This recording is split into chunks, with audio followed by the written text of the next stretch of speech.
अस्सलामुअलैकुम फ्रेंड्स, काजी forex tips channel में खुश आमदीद।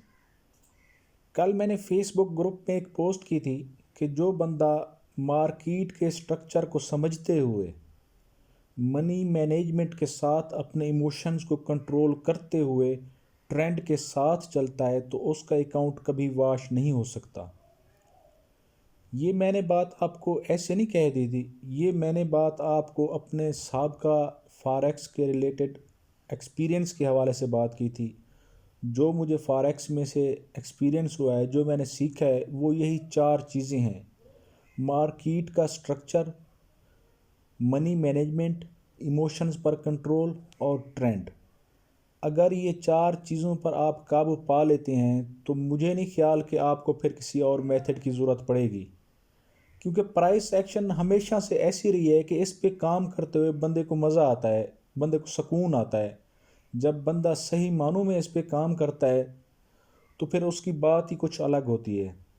तो आज हम इन चार चीज़ों पर ही बात करेंगे। मैं आपको अगेन जो है ना मार्केट का स्ट्रक्चर समझाऊंगा। पहले जो समझाया था मार्केट का स्ट्रक्चर वो बेसिक लेवल का था। आज हम एडवांस लेवल के स्ट्रक्चर पे बात करेंगे। उसके साथ साथ मैं आपको बाकी तीन चीज़ें, मनी मैनेजमेंट, इमोशन पर कंट्रोल और ट्रेंड, ये तीनों चीज़ें भी एक्सप्लेन करूँगा इंशाल्लाह। इस वीडियो को देखने के बाद आपके जो है ना ट्रेडिंग में मज़ीद निखार आएगा, आपकी ट्रेडिंग मज़ीद इम्प्रूव होगी। लेकिन उससे पहले मैं एक रिक्वेस्ट करूँगा कि अगर आपके पास अभी टाइम नहीं है तो इस वीडियो को छोड़ दें, उस वक्त देखें जब आपके पास इजी टाइम हो, जब आप रिलैक्स होकर देख रहे हों, क्योंकि इसका एक एक पॉइंट जो है ना आपको ऐसे समझें कि एक एक जो है ना साल का नॉलेज आपको मिल रहा है। इसीलिए किसी भी पॉइंट को आपने स्किप नहीं करना। इस वीडियो को पूरा देखें और सुकून से देखें। इंशाल्लाह काफ़ी मालूमाती वीडियो होने वाली है ये। तो अब डायरेक्ट मैं अब वीडियो की तरफ ही आता हूँ, आपका वक्त ज़ाया नहीं करता। इंशाल्लाह कोशिश करूँगा कि हमेशा की तरह इंतहाई सादा अल्फाज में, ऐसे अल्फाज में समझाऊँ जिसको एक बेसिक का बंदा भी समझ सके, एक न्यू बंदा भी समझ सके। तो शुरू करते हैं। सबसे पहले बात जो चीज़ है मार्केट का स्ट्रक्चर। देखिए, मार्केट चार्ट पे निगाह पड़ते ही बंदे को पता चल जाता है कि मार्केट का स्ट्रक्चर क्या है।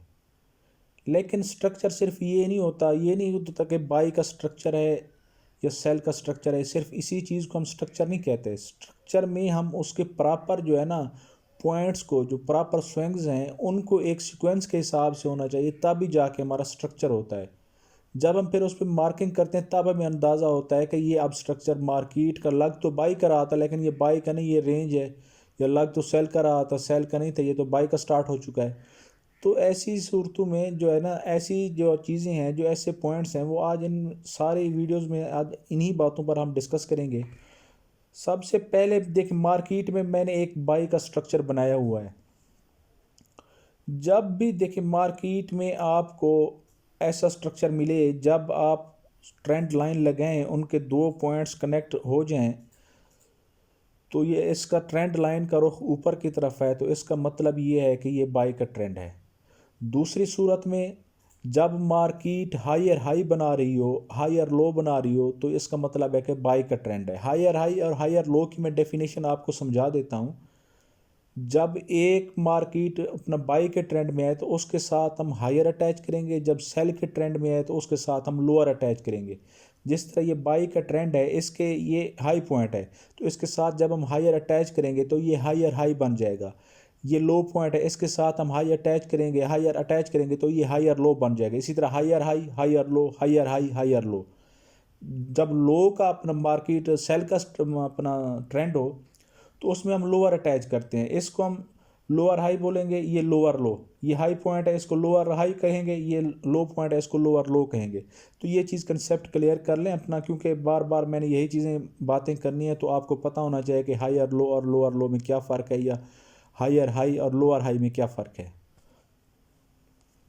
तो जब भी देखें हम दो पॉइंट्स को कनेक्ट करेंगे, इसका क्या मतलब है? इसका मतलब है कि एक पॉइंट लो ये था, दूसरा लो ये है, तो मार्केट ने जो दूसरा लो बनाया है वो पिछले लो से ऊपर है, तो इसका मतलब है कि बाई का ट्रेंड है। इसी तरह जब मार्केट सेल के स्ट्रक्चर में होगी, जब हम उसके हाई पॉइंट को कनेक्ट करेंगे तो जो आगे वाला हाई होगा वो पीछे वाले हाई से नीचे होगा। तो इसका मतलब है कि ये सेल ट्रेंड है।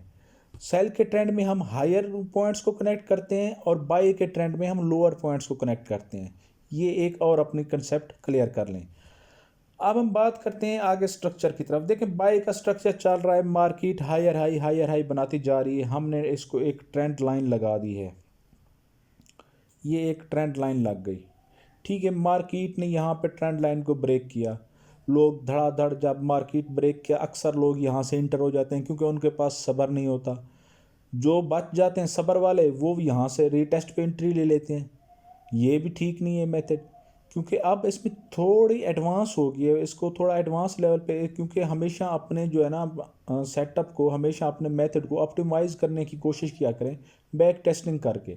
जब आप बैक टेस्टिंग करेंगे तो आपको इसकी निस्बत जो तरीका मैं बताऊंगा, अगर उस पर मेथड बैक टेस्ट करेंगे तो आपको उस पर ज़्यादा अच्छे रिजल्ट्स मिलेंगे। ये नहीं कह रहा कि मैं इस पर रिज़ल्ट नहीं है, अगर आप रीटेस्ट पे एंट्री लेते हैं इस पर भी रिज़ल्ट हैं, लेकिन उससे भी ज़्यादा अच्छे रिज़ल्ट जो आपको मैं बता रहा हूँ वहाँ से मिलेंगे। तो देखें, जब मार्केट पाई के ट्रेंड में जा रही है, अब हमने हर हाई पिछले हाई से ऊपर है, हर लो पिछले लो से ऊपर है। इसका मतलब है कि मार्केट ठीक स्ट्रक्चर में जा रही है। लेकिन यहाँ आकर देखें क्या होता है। यहाँ आकर मार्केट ने जो हाई बनाया, जो आगे वाला हाई बनाया, वो उससे नीचे बनाया या उसके इक्वल बना दिया। तो इससे में क्या पता भाई, मार्केट का स्ट्रक्चर रुक गया है। अब हमने एंट्री कोई नहीं लेनी, अब हमने मार्केट में वेट करना है। इसको हमने नो जोन एरिया कह देना है कि नो एंट्री जोन एरिया, इसमें हमने एंट्री नहीं लेनी। ठीक है ना। मार्केट जब इससे निकलेगी तो हम एंट्री लेंगे। इससे मार्केट के निकलने के लिए देखें, ये इसका हाई है, मैंने इस हाई को भी शामिल कर लिया। मार्केट ने इस हाई से ऊपर हाई नहीं बनाया, इसी तरह लो जो है, लो पिछले लो से ऊपर बनाया है लेकिन हाई से ऊपर ये हाई नहीं बनाया। तो इसका मतलब है कि अभी मार्केट का स्ट्रक्चर जो है ना चेंज हो चुका है या चेंज होने वाला है। तो यहाँ हम वेट करेंगे, प्रॉपर सब्र करके एंट्री लेनी है। यही सब्र ही आपको फॉरेक्स में कामयाब करेगा। तो देखें, अब आगे यहाँ पे मार्केट ने लो बनाया, ये इस लो से ऊपर बना दिया, फिर हाई बनाया, ये इस हाई से थोड़ा सा ऊपर बना दिया। तो जल्दबाजी नहीं करनी, यहाँ हमने हाई से ऊपर तो बन गया, लेकिन हमारा जो स्ट्रक्चर मार्केट का चल रहा था उसका हाई ये था, इससे ऊपर तो नहीं बनाया। जब तक ये स्ट्रक्चर का जो हाई है या स्ट्रक्चर का जो लो है, जब तक इन दोनों से अपना मार्केट क्रॉस नहीं करती, हम कोई फैसला नहीं करेंगे दरमियान में। ये क्योंकि जब मार्केट रेंज में होती है, ये रेंज है या साइडवेज को कह सकती हैं आप, जब मार्केट ऐसी पोजीशन में होती है तो हाई भी बनते हैं, हाई और लो भी बनते हैं, लेकिन हमने उस पॉइंट पे फोकस करना है जो हमारा लास्ट पॉइंट था मार्केट के स्ट्रक्चर का। हमारे मार्केट के स्ट्रक्चर का लास्ट पॉइंट ये था, लास्ट हाई ये था। इसके बाद मार्केट ने स्ट्रक्चर को फॉलो नहीं किया। अब इसमें जहां भी जैसे भी स्विंग बनते रहे, हमें यहां तवज्जो नहीं देनी। अब हमने सिर्फ इन दो पॉइंट्स पे ही फोकस करना है। एक ये पॉइंट हो गया और एक ये पॉइंट हो गया। ये लास्ट अपना मार्केट का लो था और ये लास्ट हाई था स्ट्रक्चर का। अब हमने इन दो पॉइंट्स पे फोकस करना है कि कब मार्केट इनको ब्रेक करती है या इनके तोड़ती है या इनकी रिस्पेक्ट करती है, तब हम उसके बाद जो है ना फैसला करेंगे कि अब हमने क्या करना है। ठीक है, मार्केट अब आई यहाँ, उसने ब्रेक कर दिया, ट्रेंड लाइन ब्रेक हो गई। उसके बाद मार्केट दोबारा गई, रीटेस्ट भी कर दिया। अब अगर हम सेफ एंट्री लेना चाहें तो रीटेस्ट पे यहाँ भी एंट्री नहीं लेंगे। हमने एंट्री लेने के लिए वेट करना है मार्केट ने जो लास्ट लो बनाया था, जो मार्केट के बाई के स्ट्रक्चर का लास्ट लो था, मार्केट उससे ऊपर हाई नहीं बनाती सेल के स्ट्रक्चर में से, तब तक हम इंटर नहीं होंगे। सेल के स्ट्रक्चर, ये सेल का स्ट्रक्चर बन गया, ठीक है ना, मार्केट ने लो बना दिया, ये इस लो से नीचे आ गया।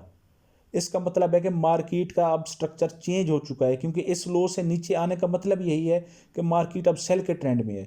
लेकिन हम यहाँ भी इंटर नहीं होंगे, हम इंटर होंगे जब मार्केट इसका हाई बनाएगी और ये हाई इस लो से नीचे होगा, या इस लो से नीचे हो या इस लो के बराबर हो। थोड़ा बहुत ऊपर नीचे चल जाता है, इसका कोई फ़र्क नहीं है, क्योंकि ये कैंडल्स का डिफरेंस भी हो सकता है, स्प्रेड का डिफरेंस भी हो सकता है, कुछ भी हो सकता है, अपना ब्रोकर की टाइमिंग है, ओपनिंग और क्लोजिंग जो कैंडल्स होती हैं उनका डिफरेंस भी हो सकता है।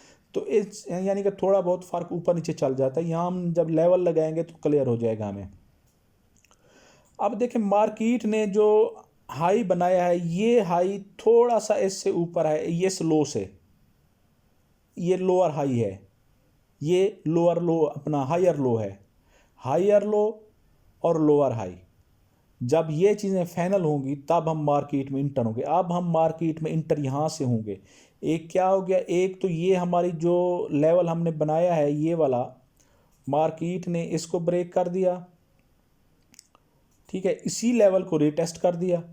अब जब हम यहाँ से इंटर होंगे हमारा स्टॉप लॉस होना है यहाँ पे, और हमारा टेक प्रॉफिट फिर आप अपने हिसाब से जिस तरह रखते हैं, एक के मुकाबले में 3 रखते हैं या 2 रखते हैं या 1.5 रखते हैं, वो आप पे है, आपके अकाउंट पे डिपेंड करता है। बहरहाल यहाँ से हमने इंटर होना है। ये चीज़ अपने जहन में बैठा लें कि जब मार्केट का जो स्ट्रक्चर चल रहा होता है, मार्केट अपने उस स्ट्रक्चर का जो लास्ट जो पॉइंट्स होते हैं जब मार्केट के स्ट्रक्चर के, उनको हमने फॉलो करना है। अच्छा, फ़र्ज़ करें मार्केट यहाँ से आई, मार्केट फिर ऊपर निकल गई, तो यहाँ ऊपर हम कैसे एंट्री लेंगे? क्योंकि लाजमी तो नहीं है कि बाई के बाद सेल का स्ट्रक्चर ही शुरू हो, बाई के बाद बाई का स्ट्रक्चर भी शुरू हो सकता है। जिस तरह अपना सप्लाई एंड डिमांड में है, रैली बेस रैली, यानी कि बाई का ट्रेंड है, मार्केट ने रेंज बनाई, फिर उसके बाद बाई में दोबारा निकल गई, तो उसको भी हो सकता है। तो उसके लिए हम क्या करेंगे, देखें उसके लिए हमने ये करना है कि मार्केट जब यहाँ से इसको, ये जो लास्ट हाई था, जब मार्केट ने इसको ब्रेक किया, ऊपर हाई बना दिया, ठीक है, अब हम यहाँ से तो इंटर नहीं होंगे, अब हम इंटर होंगे इसके लो पे। लेकिन जो लो होगा वो मार्केट के पिछले हाई से, ये जो हाई है मार्केट का, इस हाई से जब मार्केट ऊपर लो बनाएगी और उसके बाद मोमेंटम कैंडल मिलेगी हमें बाई की, तो हम बाई की एंट्री दोबारा ले सकते हैं। लेकिन यहाँ से लेके यहाँ तक हमारी कोई एंट्री नहीं है। अपनी ट्रेडिंग में ये चीज़ पैदा करें, अपने अंदर ये चीज़ पैदा करें कि नो एंट्री जोन क्रिएट करें। हमेशा हर वक्त मार्केट में इंटर नहीं होना चाहिए, अपना प्रॉपर वेट करें। एक पेयर तो नहीं है भाई, आप मोहताज तो नहीं है कि एक पेयर का, या 8 करेंसी पेयर है, मेजर पेयर है, आपने सिर्फ इन पे ही काम करना है। भाई प्राइस एक्शन किसी भी पेयर पे काम कर सकती है। 2000 पेयर पड़े हैं स्टॉक के, आप स्टॉक किसी भी पेयर पे अप्लाई कर दें, ये प्राइस एक्शन काम करती है। करेंसी को छोड़ दें, चलो करेंसी के 70 80 90 पेयर हैं, इनको छोड़ दें। आप 2000 पे अपना पेयर हैं इनके स्टॉक के, तो आप स्टॉक पे चले जाएं, स्टॉक पे काम करके देख लें। ये हर जगह पे काम करती है, लेकिन फ़र्क सिर्फ आपने अंदर, अपने अंदर सब्र पैदा करना है, अपने अंदर बर्दाश्त पैदा करनी है कि इंट्री हमने प्रॉपर एनालाइज करने के बाद और प्रॉपर एविडेंसेस के बाद जो है ना, अब अगर मैं यहाँ एविडेंस काउंट करूँ ना ट्रेंड चेंज के, तो 5 से 6 एविडेंस बन जाएंगे मेरे, यहाँ पर एंट्री लेते हो तो इतना एविडेंसेस में आपका एस सेल हिट होने की शरह बहुत ही कम हो जाती है। अगर 2-3 एविडेंसेस हों तो पॉसिबल है कि आपका एस सेल हिट हो जाए। जैसे मार्केट यहाँ पे आई, ब्रेक भी कर दे आपके ट्रेंड को, लेकिन यहाँ से मार्केट फिर ऊपर निकल जाती है। अक्सर ऐसा होता है, आपने देखा होगा मार्केट में। फिर आप कहते हैं कि मेरा जो है ना वो सेटअप फेल क्यों। अब मार्केट यहाँ से थी, मार्केट ने ट्रेंड लाइन को ब्रेक किया, ब्रेक करने के बाद यहाँ आई, उसने यहाँ से फिर निकल गई ऊपर। अब आपने यहाँ पे रीटेस्ट पे एंट्री ली थी, मार्केट यहाँ थोड़ी देर ठहरी, यहाँ से आप मार्केट, लेकिन मार्केट ने धोखा दे के आपको फिर ऊपर निकल गई। फिर आप कहते हैं कि प्राइस एक्शन जो है ना मुझे ये समझ नहीं आ रही, या पता नहीं क्या प्राइस एक्शन काम नहीं करती। ऐसी बात नहीं है, आप उसको प्रॉपर रूल्स को फॉलो करें, उसके प्रॉपर स्ट्रक्चर पर फोकस करें।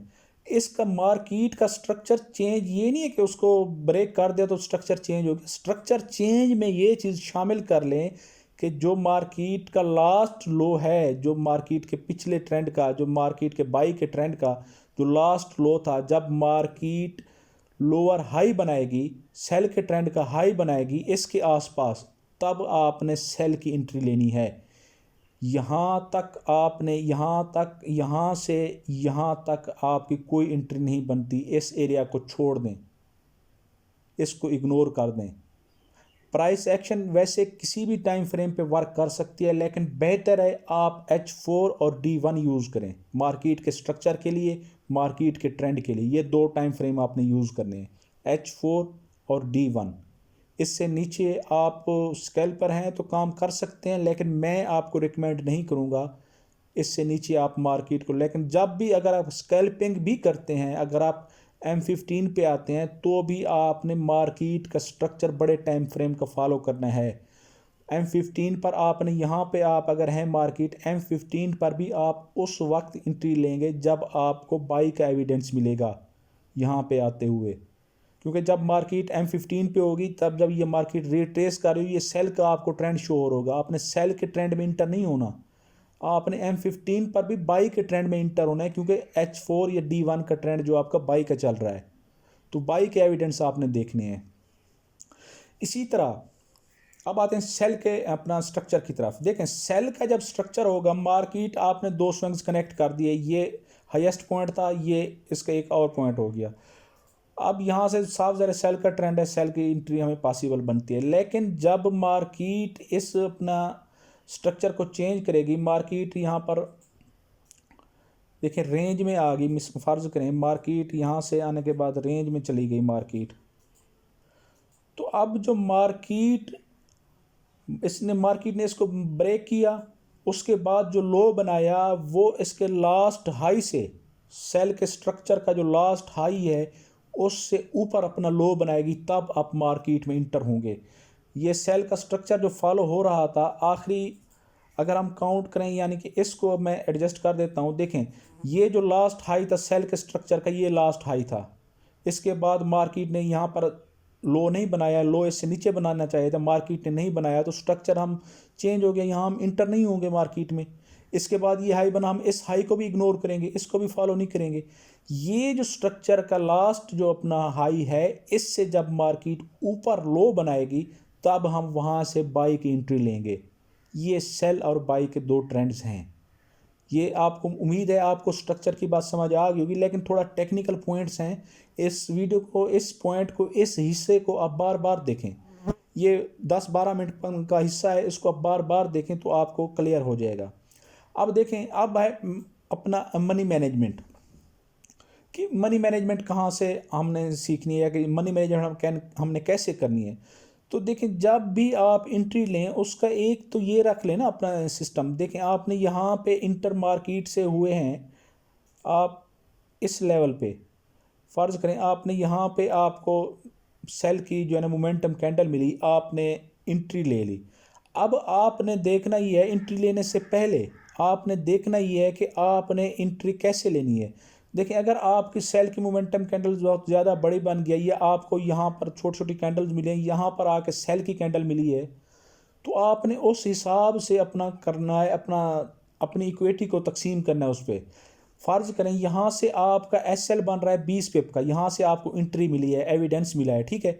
20 पिप का आपका स्टॉप लॉस बन रहा है, तो अब 20 पिप का स्टॉप लॉस बन रहा है, आपका अकाउंट है $200 का। आपने उस पर मैक्सिमम जो रिस्क है, मैक्सिमम कह रहा हूँ, मिनिमम नहीं कह रहा, मैक्सिमम जो रिस्क है, आपने एक एंट्री पे 2% लेना है, मैक्सिमम रिस्क। इससे कम ले तो बेहतर है, लेकिन मैक्सिमम 2% है। अब 2% जो इसका है वो बनता है, यानी कि 20 पिप का आपका SL बन रहा है, तो $4 जो है ना आपका 2% बनता है। तो आपने 0.02 की एंट्री ले लेनी है, सिंपल सी बात है। 0.02 की एंट्री ले लेंगे, 20 पिप का आपका SL बनेगा, तो साफ ज़रा $4 यानी कि आपको 2% का है। लेकिन अगर आपको एंट्री यहाँ पे मिलती है, एविडेंस यहाँ पे मिलता है सेल का, जब आप यहाँ से इंटर होंगे आपका जो डिफरेंस बन रहा है वो 40 पिप्स का बन रहा है। तो अब ऐसी सूरत में आपने 0.01 की एंट्री लेनी है। ये नहीं है कि लिखा हुआ कहीं पे कि आपने हर सूरत में, आपका 200 का अकाउंट है तो आपने 0.02 की एंट्री लेनी है। आपने अपनी मनी मैनेजमेंट करनी है उसी हर एंट्री के हिसाब से। आपको यहाँ पे 40 पिप के बाद जो है ना एविडेंस मिल रहा है, ऊपर से 40 पिप का आपका SL बन रहा है, तो आप यहाँ 0.1 की एंट्री लेंगे। 80 पिप्स का या 60 पिप्स का उसका TP रखेंगे, 40 पिप का एक SL होगा, $4 आपका लॉस होगा, $6 या $8 आपका प्रॉफिट होगा। 1.5% या 2% आपकी 3% तक भी आप जा सकते हैं। जो आप ट्रेंड के साथ चलते हैं तो ट्रेंड के साथ अच्छे पिप्स मिलते हैं आपको, वो आप अपना देख सकते हैं कि आपने कितना लेना है। रिस्क रिवार्ड रेशो उसकी 1 के मुकाबले में 3 रखनी है, 2 रखनी है या 1.5 रखनी है, वो आप पे डिपेंड करता है। तो ये मनी मैनेजमेंट हो गई। अब भाई इमोशंस कैसे कंट्रोल होंगे? इमोशंस को कंट्रोल करने का सिर्फ एक ही तरीका है, बैक टेस्टिंग। आप बैक टेस्टिंग करें। जब आप बैक टेस्टिंग करके मार्केट में इंटर होंगे, लॉट साइज़ को मनी मैनेजमेंट के हिसाब से रखेंगे, आपको टेंशन ही नहीं होगी आपका एसएल हिट होने की।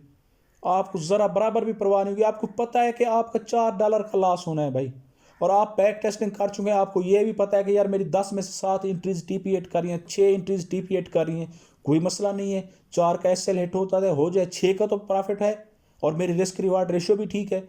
ऐसी सूरत में आपके इमोशंस कंट्रोल में आते हैं। आप लॉट साइज बड़ा यूज़ कर लेते हैं, फिर जो है ना टेंशन में, ओहो क्या हो गया क्या हो गया, ना उसको स्टॉप लॉस तक पूरा होल्ड कर सकते हैं, ना उसको टेक प्रॉफिट तक पूरा होल्ड कर सकते हैं। जब इमोशंस ही आपके कंट्रोल में नहीं होंगे तो आप एंट्री को कैसे होल्ड करेंगे। और इमोशंस को कंट्रोल करने का बस यही एक ही तरीका है कि बैक टेस्टिंग करें। जब आपको यकीन होगा कि ये मेथड मेरे लिए वर्क कर रहा है, तब आपको ऑटोमेटिक आपके कंट्रोल होंगे इमोशंस। मैं चार्ट पे भी आपको थोड़ा सा एग्जांपल दे देता हूँ, उसके बाद वीडियो को क्लोज करते हैं। मेरे ख्याल में ये आपको सारी चीज़ें समझ आ गई हैं। ट्रेंड का भी मैंने आपको बता दिया कि दो जब स्विंग्स को कनेक्ट करते हैं, मार्केट के स्ट्रक्चर का भी मैंने आपको बता दिया। मैं ये AUD USD का पेयर है, मैं इस पर आपको जो है ना समझा देता हूँ। अच्छा, तो देखिए यहाँ पे अब पीछे थोड़ा चलते हैं। मैं यहाँ पे आ जाता हूँ, जिस तरह मैंने आपको एग्जांपल में दिया था, एग्जांपल में बताया था। हाँ, ये देखें, ये बाई का ट्रेंड चल रहा है, ठीक है ना। मैं इसको ट्रेंड लाइन लगा देता हूँ। ये बाई का ट्रेंड चल रहा है यहाँ से, ठीक है। ये अब बाई का ट्रेंड है। देखें, मार्केट अपने स्ट्रक्चर को फॉलो करती जा रही है, लेकिन यहाँ पे आके मार्केट ने हाई नहीं बनाया। मार्केट नीचे आ गई, लो बनाया, उसके बाद जो हाई बनाया वो इससे बराबर बनाया। तो अब हम एंट्री, नो एंट्री एरिया हो गया ना हमारा। हमने यहाँ तो एंट्री नहीं लेनी, ये तो नो एंट्री जोन हो गया हमारा। तो नो एंट्री जोन में देखें, मार्केट ने यहाँ आके इसको ब्रेकआउट किया, ट्रेंड लाइन को रिटेस्ट भी कर दिया। हमने यहाँ भी एंट्री नहीं लेनी। अगर आप सेफ ट्रेडर हैं तो थोड़ा और इंतज़ार कर लें। मार्केट का लोएस्ट पॉइंट यहाँ पर कौन सा बन रहा है? मार्केट का हाई पॉइंट ये है, ठीक है, और लोएस्ट पॉइंट मार्केट का ये बन रहा है। अब हमने वेट करना है कि मार्केट इस लो पॉइंट को ब्रेक करेगी तो हम इंटर होंगे। मार्केट ने इस लो को ब्रेक कर दिया, ठीक है। जब मार्केट ने हाई बनाया, लोअर का हाई बनाया, सेल के ट्रेंड का हाई बनाया, वो बाई के ट्रेंड के लो से बराबर था या ऊपर, थोड़ा ऊपर नीचे था, तो इसका मतलब है कि अब हम इंटर हो सकते हैं। जब आप यहाँ से इंटर होंगे तो आप ट्रेंड के साथ ही चल रहे हैं। अब आप देख सकते हैं, अगर आप होल्ड करना जानते हैं ट्रेड को, अगर आप अपने एसएल को ट्रेल करना जानते हैं, तो आप अंदाज़ा कर सकते हैं कि आपको कितना पिप्स निकल सकती हैं यहाँ से। ये एक सिंपल सी मैंने आपको एग्जांपल दी। यहाँ आपका 40 पिप का, 50 पिप का एसएल बनेगा, 500 पिप्स का आपका टीपी बनेगा अगर आप उसको ट्रायल करते हैं तो। ये होती है मार्केट को असल में उसके अंदर। जब मैं आपको कहता हूँ ना कि मार्केट की रगों में घुस जाएं, उसके मार्केट के स्ट्रक्चर को जितना हो उसके स्टडी करें। जिस दिन आपको ये स्ट्रक्चर समझ आ गया मार्केट का, उस दिन आपके लिए प्रॉफिट निकालना कोई मुश्किल काम नहीं है मार्केट में से। स्ट्रक्चर पे फोकस करें। जब मार्केट देखें, जब मार्केट ने अपने स्ट्रक्चर को फॉलो नहीं किया, आपने यहाँ से तो एंट्री ले ली, फ़र्ज़ करें हमने यहाँ से बाई की एंट्री ले ली, क्योंकि ट्रेंड लाइन का टच भी मिल रहा था हमें, बाई का ट्रेंड भी था, एविडेंस हमारे पास 2-3 थे, मोमेंटम कैंडल भी बन गई, रिजेक्शन भी मिल गई। यहाँ से आप इंटर होंगे, हमारा फर्स्ट टीपी यहाँ पे होगा, इसके हाई पे। जब मार्केट इसके हाई के बराबर पहुँची, हमारा फर्स्ट टीपी तो हिट हो गया, लेकिन उसके बाद मार्केट नीचे आ गई। तो अब तो हमने इंटर नहीं होना ना मार्केट में, क्योंकि ये ट्रेंड तो तब्दील हो चुका है। यहाँ तो मार्केट ने अपने स्ट्रक्चर को ही फॉलो नहीं किया। जब स्ट्रक्चर को फॉलो ही नहीं करी तो हम भी मार्केट से दूर हो जाएंगे। भाई, जब तक स्ट्रक्चर के अंदर नहीं आती हम इंटर ही नहीं होंगे। जब आप ऐसी सोच रखेंगे, अपने दिमाग में ऐसी सोच रखेंगे, आपके एसएल ही कम हिट होंगे। जब आपके एसएल कम हिट होंगे, आपको प्रॉफिट होगा। सिंपल सी बात है। सारी चीज़ें एक ही चीज़ पे डिपेंड करती हैं। अगर सारी चीज़ें इसी स्ट्रक्चर में से निकालें तो हर चीज़ आपको यहीं से समझ आ जाएगी। इसी पे फोकस करें। ये आपको तकरीबन, मेरे ख्याल में आपका कंसेप्ट क्लियर हो गया होगा कि आपने मार्केट के स्ट्रक्चर को कैसे फॉलो करना है, और साथ मनी मैनेजमेंट भी मैंने आपको समझा दी कि कैसे करनी है। आपने ट्रेंड का भी आपको बता दिया कि कैसे करना है। इन चीज़ों पे फोकस करें, इसकी बैक टेस्टिंग करें, इंशाल्लाह आपको बेहतरीन रिजल्ट मिलेंगे इसमें से। मार्केट के स्ट्रक्चर को मैंने एडवांस आपको समझा दिया है। इस स्ट्रक्चर को जो है ना अपने पॉइंट्स नोट कर लें, अगर या क्वेश्चन जो है वो नोट कर लें। अगर कोई चीज़ समझ नहीं आ रही तो आप मुझसे रब्ता करें, इंशाल्लाह मैं आपको मज़ीद समझाने की कोशिश करूँगा। अगर कोई कमी रह गई है तो मैं वो कवर करने की कोशिश करूँगा। मिलते हैं नेक्स्ट वीडियो में, उस वक्त तक के लिए थैंक यू। अल्लाह हाफिज़। अपनी दुआओं में याद रखिए।